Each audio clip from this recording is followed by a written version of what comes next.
Is the Big Apple becoming a ghost town? We are watching a city that was once the undisputed financial heartbeat of the world now struggling to keep its own residents safe and its businesses from fleeing to more friendly climates. Before we continue, if you want to stay on top of everything happening in US politics, hit that subscribe button right now and leave a like. It really helps this channel grow and allows us to keep bringing you the latest updates on the stories that matter most to your future. The situation in New York City has reached a boiling point. Caroline Schinkle, a Republican congressional candidate running in New York's 12th district, isn't mincing words. She is calling out what she describes as the active destruction of the city under its current progressive leadership.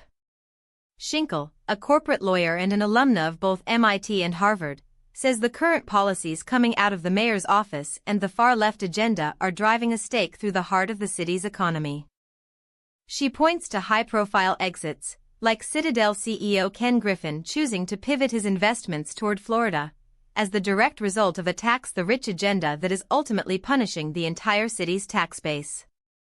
According to Schinkle, these policies aren't just hurting the wealthy, they are forcing everyday citizens to pay for their own moving expenses as they flee an environment that has become, in her words, an out-of-control nightmare.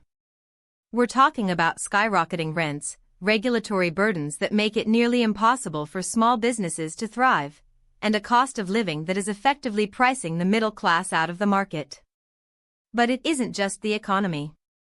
Schinkle's campaign is hitting hard on the issue of public safety. She describes a chilling deterioration of morale where people are afraid to ride the subway or even walk to dinner in the evening. She argues that you cannot have a functioning, vibrant economy if your citizens are living in constant fear. This is a message she claims is resonating across the political spectrum, not just with Republicans, but with Democrats and independents who are tired of watching their city spiral. So, what does this actually mean for the upcoming election? Schinkle is the only Republican in this race, and she is positioning herself as the antidote to what she calls the failed thinking of the far left. She believes that common sense, pro-growth, and pro-business principles are the only way to reverse the trend line and restore New York to its status as a global capital of enterprise. She is framing this election not as a partisan squabble, but as an emergency situation where the survival of the city itself is on the line. Critics of this approach might argue that New York's blue-leaning voters won't abandon their progressive roots, but Schinkle is betting on the idea that quality of life concerns like safety and affordability will ultimately trump political identity.